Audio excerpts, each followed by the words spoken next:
Alive and alert on the north side of the dirt. It is your man D-Real coming at you with another Be Real with D-Real, where edutainment is what I do. We about to dig off into part 2 of this 3-issue story arc of the Avengers. But before we dig off into part 2, I need y'all to do what y'all always do. Comment, like, subscribe, and share the Be Real with D-Real page so that when new alerts come out, you get some. Avengers number 70. Oh boy, it's a 60s goodie. Look at that. This is the first full appearance of the Squadron Sinister, recurring foes of the Avengers Rogues Gallery. They have been pitted against the Avengers in a contest, of course, being put on by the Grandmaster, and him and Kang are vying to see who will win.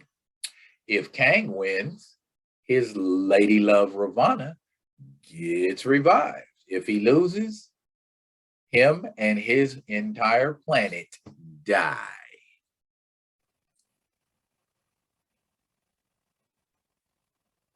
And we join Kang when strikes the Squadron Sinister, courtesy of a story written by Roy Thomas and drawn by Sal Buscema. When strikes the Squadron Sinister. So the other Avengers are sitting around waiting to see what happens.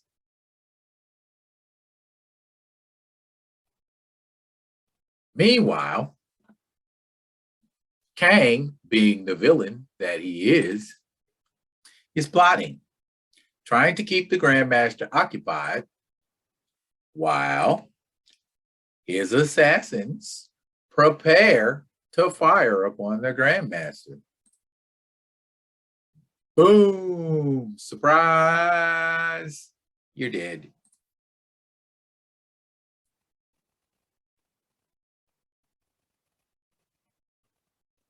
He said, if I'm wagering for life and death, you don't think I got the power to bestow both? Yep, T'Challa telling him, you're a fool. You're a fool. Don't do no stuff like that again, Kang, with your stupid self. Meanwhile, what's going on with the 3 Avengers? Looking at the 4 bad guys. They're kind of outnumbered right now, aren't they? Looky there. I told y'all Iron Man was okay.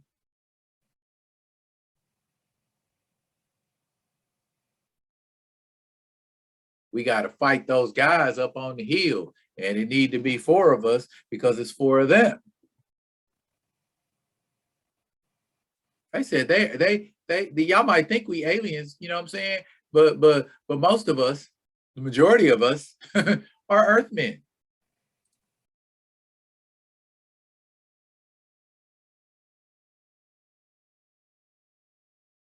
He swallowed a pellet to become the wizard.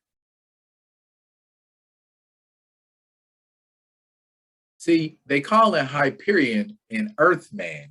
Technically, Hyperion does not hail from Earth. So I do not understand why they keep saying 4 Earthmen. And there are the 4 monuments, and they all have to go and fight one of the Squadron Sinister at one of those monuments.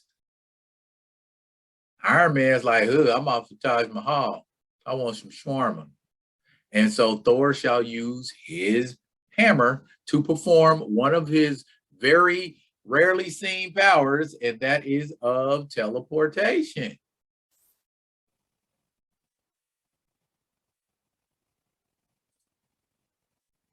Which takes us to the Statue of Liberty. And of course, that's where Captain America's gonna go, where the Statue of Liberty is. I love Lady Liberty.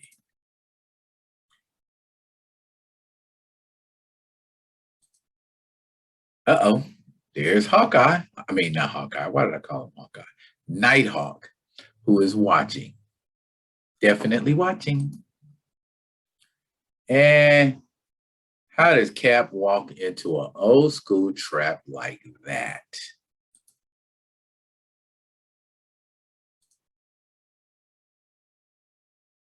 Wow. How did Cap get got so easily? But hey, we've got to perpetuate the story some kind of way, right?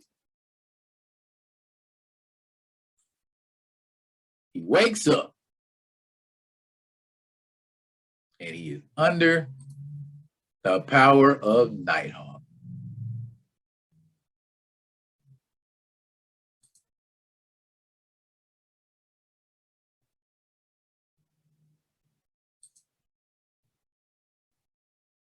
Oh my goodness. He done took the Statue of Liberty in his I guess that's the Hawk jet, the Hawk plane. It must got some serious strength. See, we don't even ask about those kinds of things. Back in the 60s, it was just like, oh, a plane is carrying the Statue of Liberty. Got it. And the dimensions for that plane is all off.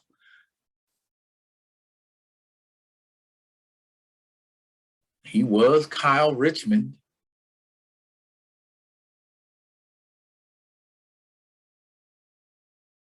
Now he's Nighthawk.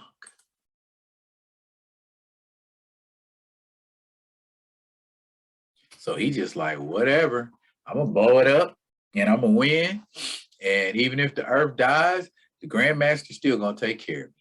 Or so he likes to think. That color scheme on Nighthawk is just insane looking. I mean, what kind of a hawk is that? There's blue and well, I guess birds could be blue and black. Blue jays are blue and black. It just looks silly. And he's got a beak for a nose.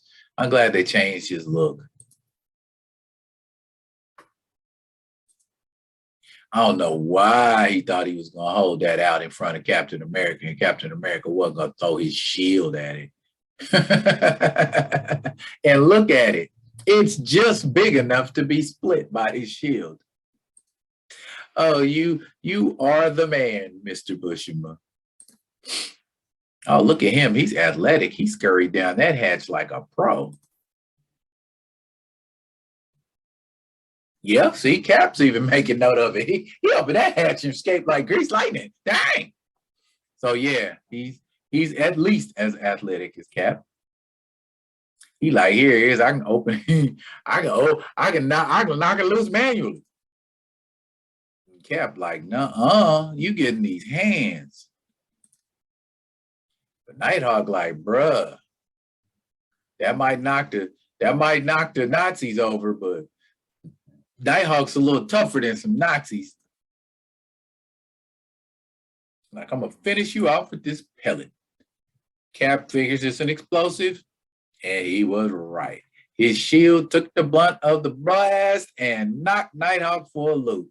So T'Challa proclaims the obvious. Cap has triumphed. Yeah, that's one joker you know you can count on when the chips is down. So Kang's forces draw first blood. So your heroes got to win 3 more battles. Who's next? Iron Man at the Taj Mahal rolling up on Dr. Spectrum.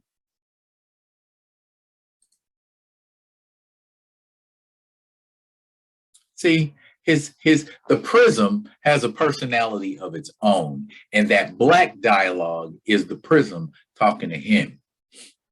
If y'all didn't figure that out on your own. And so, bam, he hits Iron Man with a blast. He like, if it wasn't for my new chest armor, I'd be dead. But man, in the 60s and 70s, boy, it was really easy to just knock Iron Man for a loop and make him start having heart problems. He says, strike again. See, you can't have no cooperation when you got that thing in your ear. Do you notice that the members of the squadron resemble, power-wise anyway, a certain other team from DC? Yeah, they expounded upon that hard in later years. Look at that. He used his power prism to make a hammer. Who do we know in DC that likes to do things like that?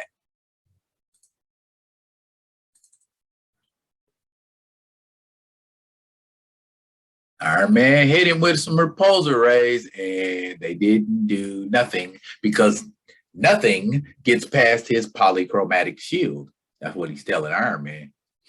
But he's going to keep firing at him with that prism. Now, see, Stark's flying and he's thinking, oh, something Dr. Spectrum said a minute ago.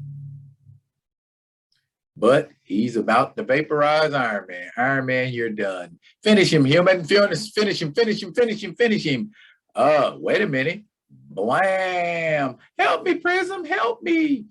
Iron Man discovered the Prism's weakness. It is susceptible to ultraviolet rays. Seems like the character that Dr. Spectrum apes has a weakness to a particular color too. Colors. That's interesting. But ultraviolet rays make a lot more sense. Iron Man comes out on top. And now Thor is at the pyramids of Giza. And the ground is shaking. And boom, out comes Hyperion. That outfit, man. I mean, they were really into strongman outfits, weren't they? Hyperion, it seems to be, you'll see this dynamic from Hyperion a lot in different comic books. Him one-handing a huge boulder. I have seen on several occasions where Hyperion is one-handing a huge boulder. They want you to know Hyperion is very, very, very, very, very, very strong. And he tried to mash Thor with that big old rock, but Thor's a little more quick on his feet. See, let's look at what Hyperion is saying. I'm glad you dodged that boulder. Before you perish, I want you to know why I despise your world. Yes, your world, not mine. See, he's not human. My world was an atom, too small for man to see, but not small enough to escape being the first atom split by the man-made cyclotron. Somehow I survived, drifted unconscious in the atomic void until one day I was awakened and enlarged by the Grandmaster. Now I have power enough to obliterate your puny planet. Thor, don't say him nay, and Mjolnir is going to pop you one. Wow, that just banked off of Hyperion's chest. So he's pretty darn strong. And now he's jumping down to get in Thor's grits. Bam, which he does. And he's got atomic vision. But Thor blocks that atomic blast with Mjolnir. So that means Thor can throw his hand up at least at the speed of light. Now he's about to do some stuff with Mjolnir because he's looking very stoic and very serious. Wow. See, I didn't even know Thor had the ability to shrink people. Okie dokie then. And away we go with the fourth and final bout. This could be a sweep for the Avengers. So that means Goliath is going to face off against the Wizard. And the Black Knight shows up. Like, don't give me no orders, Avengers. You're in England. And he's like, no, you can't help me. Don't try to help me, because he said this is a contest between Avengers. And at this point in time, the Black Knight is not an Avenger.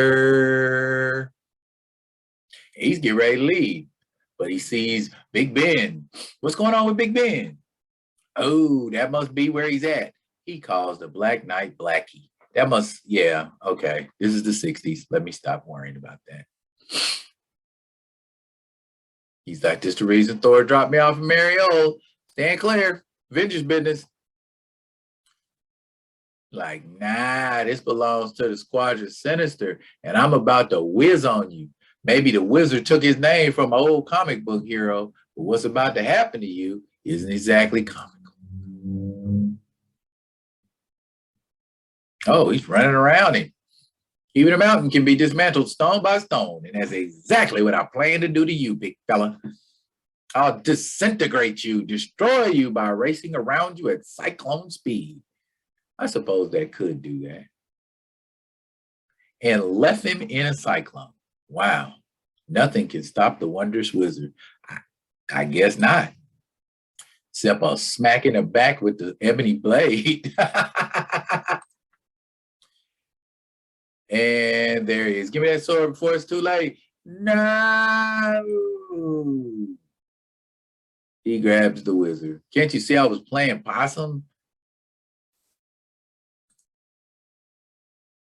You who are called the Black Knight, you who are not an Avenger, you have interfered in the game, and in doing so, you have prevented a clear-cut victory. Wait a minute, Grandmaster. So you got to win all the contests? I mean, ain't 3-1 a win? Or 3-0 a win? See, Grandmaster be cheating.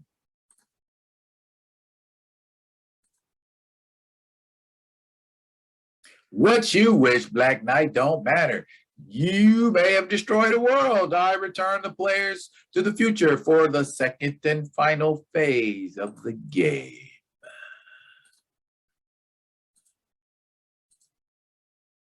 They're gone. He took my ebony blade. I got to find a way to get the ebony blade back and find out what he's talking about or how I doomed the world. The armored ancestor who bestowed the black blade upon me, I shall follow them some way, somehow. And there are those famous headshots that Avengers comics are always known for. Coming up next, Endgame.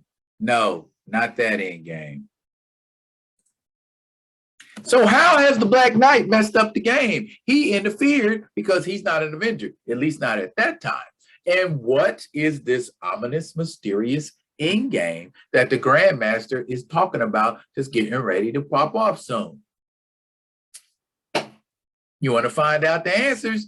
You got to tune in for the next installment. How you enjoying it so far? What is part 2 like for you? Drop it in the comments. And I will be coming back at you with part 3, as well as many other fun things, because y'all know how I do it. But until then, y'all be good. Be good to each other.